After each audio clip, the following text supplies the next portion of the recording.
Good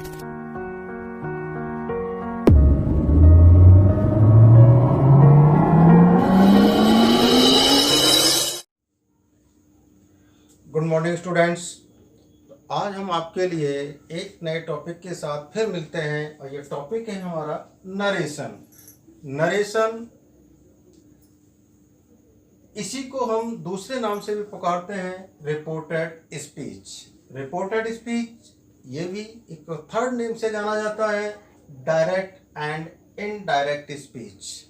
अर्थात ये जो डायरेक्ट एंड इनडायरेक्ट स्पीच है, आज मुझे ये पहली बार क्यों लेना पड़ा, क्योंकि आप में से बहुत सारे विद्यार्थियों ने ये मुझसे डिमांड रखी कि सर डायरेक्ट एंड इनडायरेक्ट कब प्रारंभ करेंगे, इसका वीडियो आप कब भेजेंगे। तो इसमें सबसे पहले डिमांड करने वाले थे मिस्टर पंकज तिवारी और नीरज तिवारी।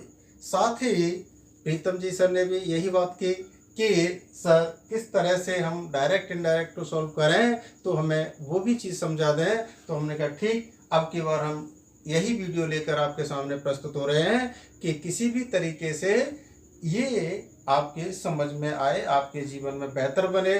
तो ये डायरेक्ट इनडायरेक्ट स्पीच को हम सबसे पहले शब्द से जानते हैं नरेशन। नरेशन का मतलब होता है नरेट। एक वर्ब होती है नरेट, यानी किसी का विश्लेषण करना, किसी की व्याख्या करना। तो ये चीज़ नरेट वर्ब से ही नरेशन बना। इसी को हम रिपोर्टेड स्पीच, अर्थात एक वक्ता के द्वारा जो भी कथन कहा जाता है वो कथन एक स्पीच बन जाता है और उसे इन्वर्टेड कॉमा में क्लोज किया जाता है, इसीलिए इसका नाम रिपोर्टेड स्पीच दिया गया। साथ ही इसको थर्ड नेम से जो जाना गया डायरेक्ट एंड इनडायरेक्ट स्पीच। अब डायरेक्ट क्यों कहा जाता है, इनडायरेक्ट क्यों कहा जाता है, उसके लिए हम एक ट्रायंगल बनाते हैं। इस ट्रायंगल से हम समझ लेते हैं कि ये जो ट्रायंगल है वो डायरेक्ट इनडायरेक्ट स्पीच समझने के लिए सबसे बेहतर होता है। ये सपोज मान लीजिए ये हमारा ए बी और सी। अब यहाँ सपोज मान लीजिए ए जो स्टूडेंट है बी से कोई बात कहता है, ये डायरेक्ट है, और जब बी सी से कहता है तो ये बात यहाँ पर डायरेक्ट है। किंतु जब यही बी व्यक्ति सी से कहे और ए के बारे में कह करके कहता है कि ए ने आपके विषय में ये बात कही है, तो समझ लीजिए ये क्या बात हो गई, इनडायरेक्ट बात हो गई। जब उसने सीधा सीधा कहा, बी ने सी से या ए ने बी से कहा, तो निश्चित रूप से ये डायरेक्ट है। और जब कोई व्यक्ति, एक व्यक्ति दूसरे व्यक्ति के बारे में चर्चा करता है तो बात इनडायरेक्ट होती है। और इसी बात से हमें एक पर्सन और समझ लेना चाहिए कि सपोज मान लीजिए ए जो बात कह रहा है वो बात कहते समय, बोलते समय क्या होगा, फर्स्ट पर्सन होगा। क्या होगा, ये फर्स्ट पर्सन होगा। और बी जब सुन रहा है तो बी क्या होगा, सेकंड पर्सन है। बी क्या होगा, सेकंड पर्सन। ओके। और इसी तरीके से सी के बारे में जब चर्चा कर रहे हैं तो ये क्या होगा, थर्ड पर्सन। तो हमें यहाँ पर पर्सन के विषय में भी जानकारी लेनी चाहिए कि ये हमारा फर्स्ट पर्सन है, सेकंड पर्सन और थर्ड पर्सन। हमेशा speaker is the called first person and listener is the called second person, and about which person we are talking, that is called third person. So we should understand it very well. यानी हमें इसे भली भांति समझ लेना चाहिए कि first person कौन होता है, सेकंड पर्सन कौन होता है और थर्ड पर्सन कौन होता है। अब ये पर्सन की बात करते हैं तो पर्सन को हम पर्सन का इसमें नंबर लिखेंगे, पॉइंट लिखेंगे, उस पर्सन में हम सारी बात फिर डिटेल आके चलकर करेंगे कि किस तरीके से हम फर्स्ट पर्सन में कौन कौन से सब्जेक्ट आते हैं, कौन कौन से ऑब्जेक्ट हैं या पॉजेसिव केस हैं, ऐसे सेकंड में वैसे ही थर्ड में। तो ये बात हमने यहाँ पर पर्सन की भी जान ली और ये भी जान ली कि हमारी डायरेक्ट कैसे है और इनडायरेक्ट कैसे बनता है।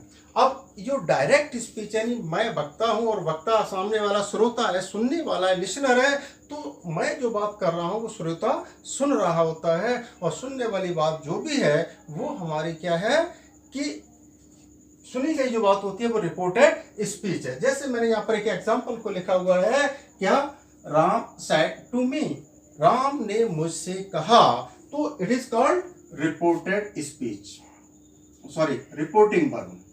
ये क्या कहलाता है? Reporting verb. यानी इससे पहले मैं आपको ये बात कहूं कि जो रिपोर्टेड स्पीच है और डायरेक्ट इनडायरेक्ट जिसको कहते हैं, एक नरेशन जिसको हम कहते हैं, ये हमेशा दो पार्ट में बटा होता है, जिसको कि हमने एक अंडरलाइन करके ये चीज आपको पहले से समझा रखी कि ये कॉमा से पहले है। जो कॉमा से पहले इस भाव को हम क्या कहते हैं? रिपोर्टिंग वर्ब कहते हैं। और जो इन्वर्टेड कॉमा के अंदर है, जो इन्वर्टेड कॉमा के अंदर है, इस चीज को हम क्या कहते हैं? Reported speech.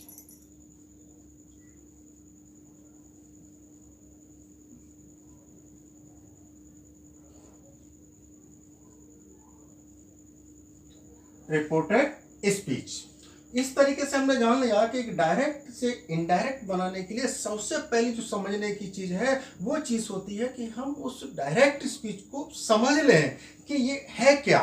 तो इसके लिए पहला जो पार्ट है यानी कॉमा से पहले का, इसको क्या कहते हैं? Reporting verb. अर्थात वक्ता जो शेयर है, कहने वाला है, वो अपनी बात को कहता है, कहना चाह रहा है, और जो बात कही गई होती है, क्या कही थी? You are my best friend now.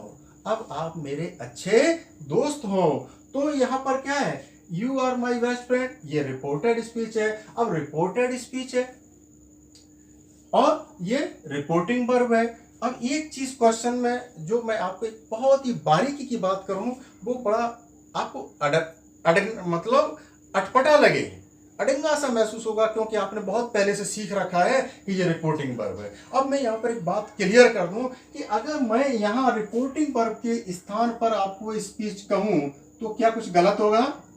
कुछ भी गलत नहीं है। क्यों गलत नहीं है? कारण ये सब्जेक्ट है, इसके अंदर वर्ब है, टू प्रपोजिशन है और मैं ऑब्जेक्ट के रूप में है। जब रिपोर्टिंग वर्ब के अंतर्गत हमारे क्या है? सारे फैक्टर जो एक सेंटेंस, एक स्पीच में होते हैं, वो यहाँ पर विद्यमान है, उपस्थित है। तो क्यों नहीं हम इसको रिपोर्टिंग स्पीच कह सकते हैं? रिपोर्ट करने वाला कथन, निवेदन। और यहाँ जो निवेदन इस तरीके का है वो हमारा रिपोर्टिंग वर्ब कहलाता है। रिपोर्टिंग वर्ब क्यों कहा जाता है, इसका भी मैं आपको जवाब दूं, क्योंकि ये जवाब यहाँ पर आपके लिए इसीलिए है कि ये जो रिपोर्टिंग वर्ब है, जो रिपोर्टिंग वर्ब है यानी रिपोर्टेड स्पीच के रूप में, वो इस वर्ब पर सेड टू पर सबसे ज्यादा जोर दिया जाता है। इसी के आधार पर हम क्या करते हैं? इसमें परिवर्तन करते हैं इनडायरेक्ट बनाते समय, इसीलिए हम इस पर रिपोर्टिंग वर्ब कहने पर ही जोर देते हैं। पर हमें यह भी नहीं भूलना चाहिए कि हम इसको स्पीच भी कह सकते हैं। It's okay.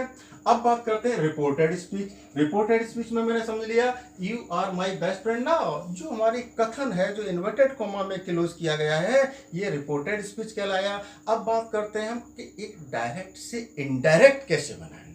डायरेक्ट से इनडायरेक्ट बनाने के लिए क्या करना होता है? हमें 6 नियम, पहले जो 6 नियम होते हैं, हमें उनको विधिवत सीख लेना चाहिए, समझ लेना चाहिए। ये 6 पॉइंट कौन कौन से होते हैं, हमें उस पर जाना चाहिए। तो पहला पॉइंट हमारा क्या होता है? पहले तो हम इसी एग्जाम्पल को पहले सॉल्व कर लें, तब उसके बाद, क्योंकि जब ये एग्जाम्पल सॉल्व हो जाएगा तो निश्चित रूप से क्या हो जाएगा? और सरल हो जाएगा, आसान हो जाएगा अगले पॉइंट्स जानने के लिए।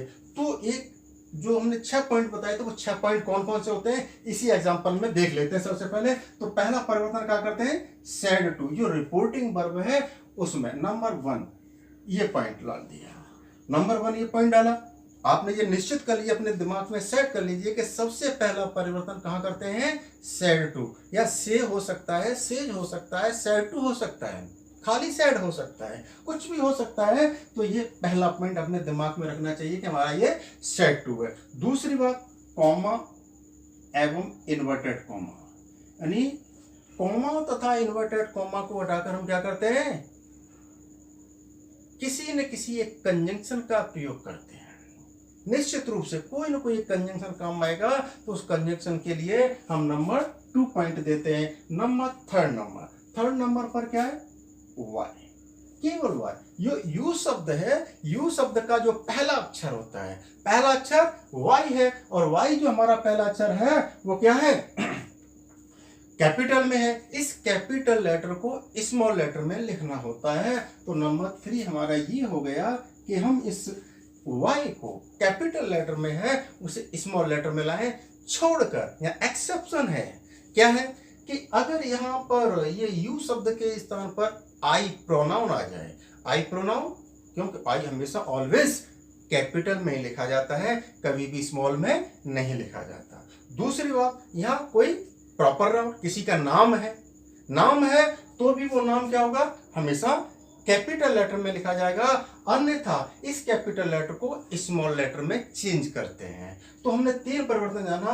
पहला सैड टू में परिवर्तन करते हैं, इसके स्थान पर हम हो सकता है सैड टू को टोल्ड में बदल दें।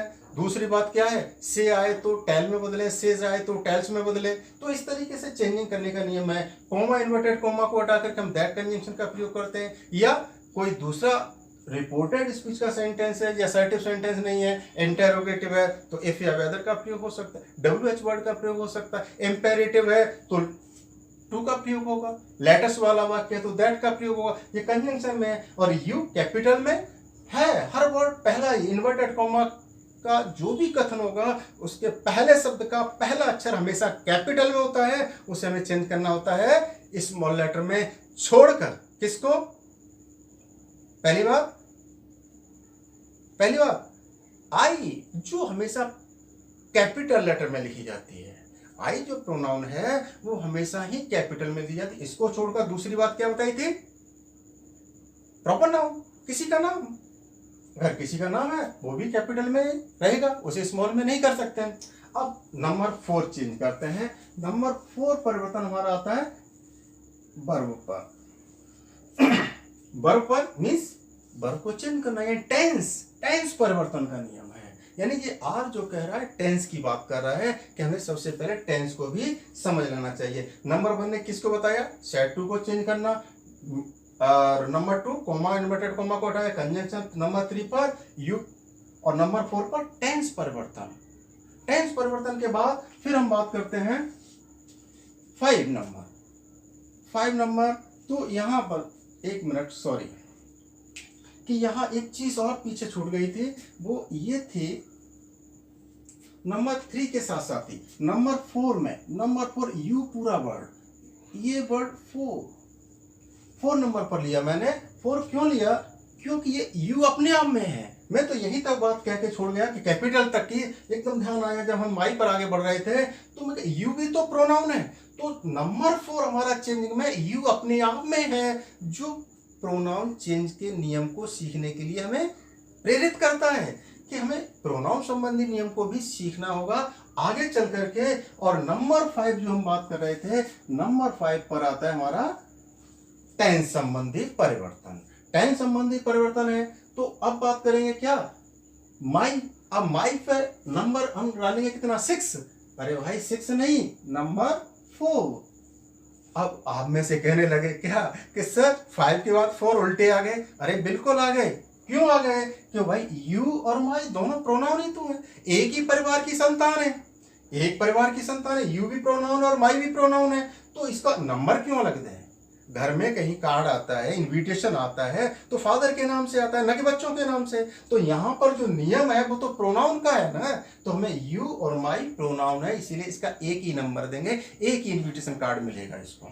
नेक्स्ट बात करते हैं हम किसकी, नेक्स्ट परिवर्तन जो हमने 6 बताए थे। 6 में क्या है, बेस्ट फ्रेंड, कोई बात नहीं, नाउ ये नंबर 6 पर आ गया। नंबर 6 क्योंकि ये हमारी दर्शाता है टाइम और नियरनेस को। जो हमारा समय है, टाइम है या नियरनेस है, इसको चेंज करने के लिए एक और लिस्ट दी जाती है कि निकटता दर्शाने वाले शब्दों को या नजदीकी समय दर्शाने वाले समय को दूरी दर्शाने या दूरी यानी देर का समय बताने के लिए बात की जाती है नाउ को देन में। ये चीज हमने इस तरीके से जान ली कि 1 2 3 4 5 और 6, ये बीच में जो 4 नंबर है वो यू के साथ शामिल है, ये ध्यान रखें, यहाँ कोई गलती ना करें। तो ये चीज हमने क्या जान ली कि एक डायरेक्ट से इनडायरेक्ट बनाने के लिए हमने कुल कितने नियमों का प्रयोग किया, 6 नियम। कितने, 6 नियमों का पालन किया। तो अब ये किस तरीके से करते हैं वो हमने यहाँ जाना क्या, इनडायरेक्ट स्पीच लिखते समय राम टोल्ड मी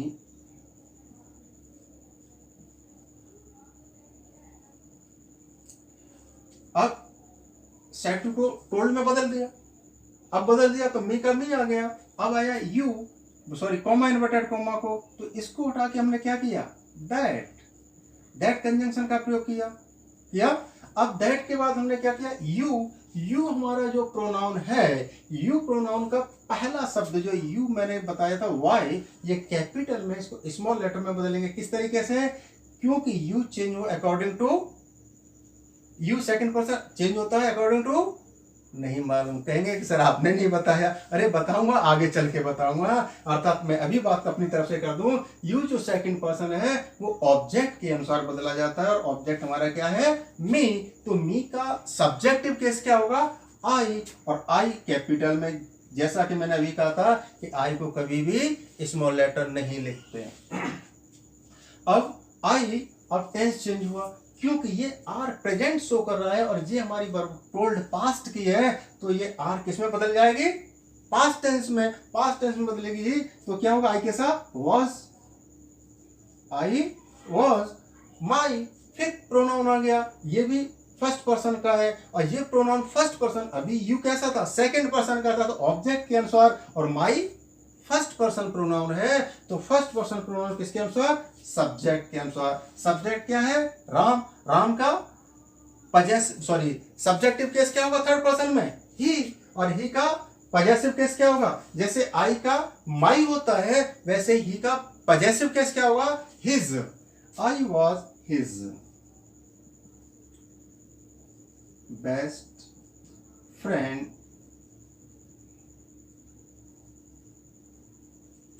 नाउ, अब नाउ को किसमें, देन में, जो टाइम से संबंधित है, तो हमने क्या किया, इसको नाउ को देन में बदल दिया। इस तरीके से हमारा एक डायरेक्ट से इनडायरेक्ट बनाने के लिए कुल हमने अपने इस नियम को अपना लिया और सीख लिया। अब बात करते हैं कि हम इसको डिटेल कैसे करें। तो एक एक पॉइंट जो यहाँ पर समझ लिया है, चाहे वो सेट टू का है, चाहे वो कंजंक्शन का है, या कैपिटल लेटर के विषय में है, प्रोनाउन संबंधी है, टेंस संबंधी है, या नियरनेस का नियम है, वो सब चीज हम एक एक करके पॉइंट वाइज पॉइंट फिर डिटेल आगे करते चलेंगे। तो नंबर वन हमने पहला क्या लिया था, सेड टू की बात की थी।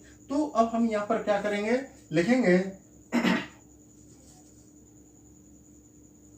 Reporting verb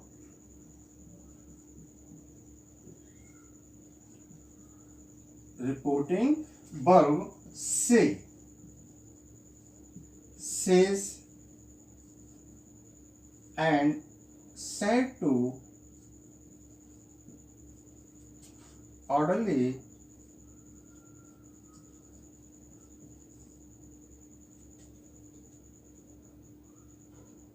reporting verb say, says and said to, said to are orderly changed, are orderly changed into tell, tells and told। अब यहां पर जो चीज है चेंज कर दी, पर इसमें खास बात क्या थी, खास बात ये थी इफ हो, या नोट कर लें, नोट करके लिख दें,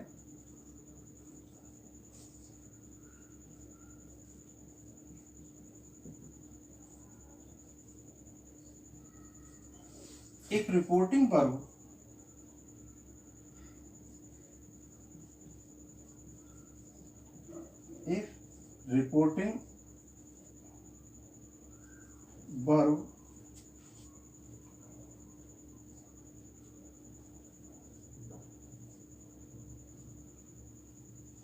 does not have any object, then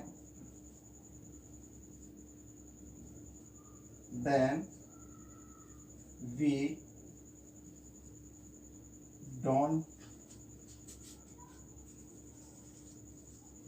change the reporting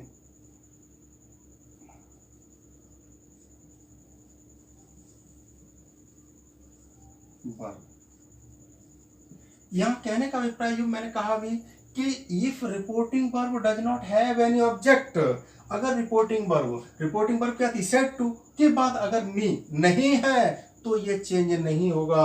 यही बात कह रहा हूं, if reporting verb does not have any object then तब वी डू नॉट या we don't change the reporting verb, उस समय हम रिपोर्टिंग वर्ब को नहीं बदलते। अगर ऑब्जेक्ट है तो बदलते हैं, ऑब्जेक्ट नहीं है तो नहीं बदलते।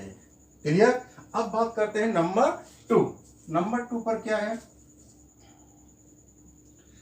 After removing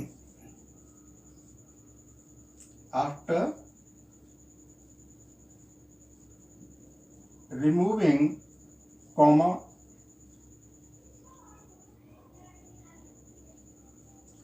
and inverted comma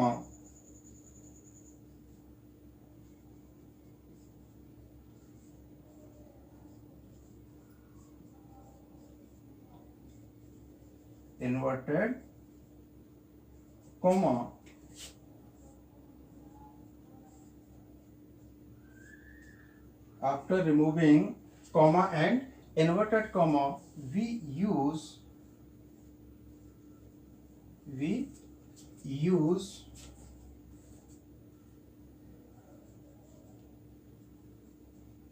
any apt conjunction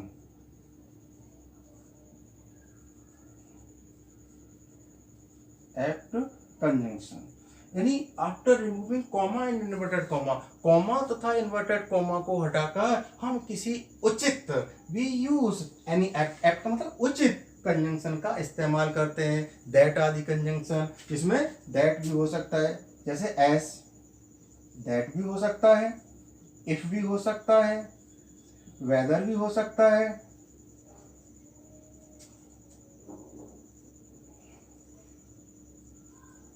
weather भी हो सकता है, टू भी हो सकता है, ईटीसी।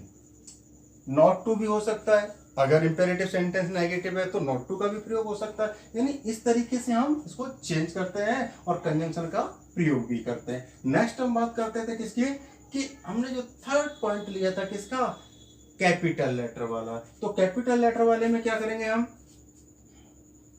नंबर थर्ड नंबर पर क्या है आपका, कि if first word of the reported speech का जो पहला शब्द है इज नॉट आई नहीं है, तो क्या करेंगे, और प्रॉपर नाउन अर्थात किसी का नाम, आई अथवा प्रॉपर नाउन नहीं है तो then we change its capital letter, तो हम इसके कैपिटल लेटर को क्या करते हैं, change its capital letter into small letter, अर्थात इसे हम किसमें बदलते हैं, स्मॉल लेटर में, अर्थात छोटे अक्षर में लिखते हैं। Next number 4, change of pronoun संबंधी परिवर्तन, अर्थात जो मैंने ट्राइंगल से आपको भी समझाया था, जो ट्राइंगल के आधार पर first person, second person, third person हम समझ लेते हैं, तो वही चीज हमारे यहाँ पर 4th नंबर पर है, चेंज ऑफ प्रोनाउन, और जिसको हम आगे चलकर डिटेल में, सबसे पहला पॉइंट है हमारा 4th नंबर का, इसी को हम डिटेल करेंगे तब और ज्यादा क्लियर हो जाएगा। नेक्स्ट, चेंज ऑफ टेंस यानी काल संबंधी परिवर्तन, टेंस संबंधी परिवर्तन है जो हम 5वें नंबर पर लेते हैं। इसके अंतर्गत हम ये सीखेंगे कि किस तरीके से हम रिपोर्टेड स्पीच के टेंस में परिवर्तन करते हैं, कब करते हैं और कब नहीं करते, दोनों बातों का ज्ञान अर्जित करेंगे। Next number 6, change of nearness यानी निकटता संबंधी परिवर्तन, जो हमारे चाहे वो प्लेस है या समय है, उस समय को या प्लेस को हम कैसे दूरी वाले समय में या स्थान में परिवर्तित करते हैं। तो ये हमने 1 2 3 4 5 6 नियमों को यहाँ पर जान लिया और सीख लिया। इसके साथ साथ हमने क्या किया, एक एग्जाम्पल लिया, क्या है, my friend said to me, मेरे मित्र ने मुझसे कहा, I am sorry that I failed to meet you yesterday, कि मैं आपसे कल मिलने में असफल हुआ, इसके लिए मुझे खेद है, दुख है। अब चेंज किया, इनडायरेक्ट बनाया, तो क्या करेंगे, indirect, my friend told me, मेरे मित्र ने मुझे कहा कि ही वॉज सॉरी, उसे खेद था। क्या, किस बात का, कि he had failed to meet him the previous day.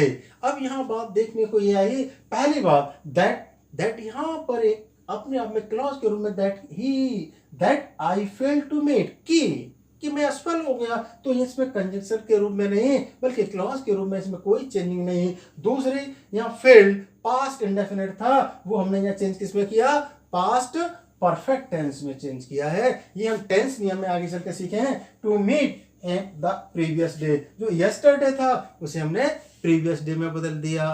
तो ये चीज हमने एक सीखने को यहाँ मिले।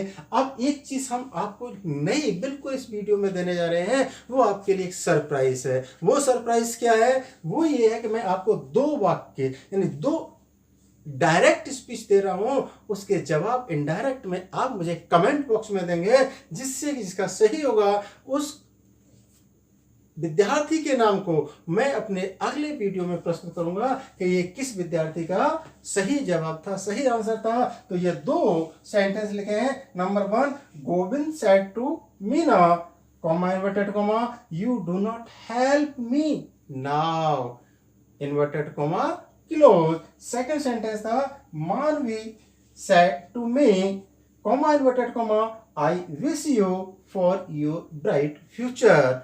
इस तरीके से मैंने आपको 2 सेंटेंस दिए।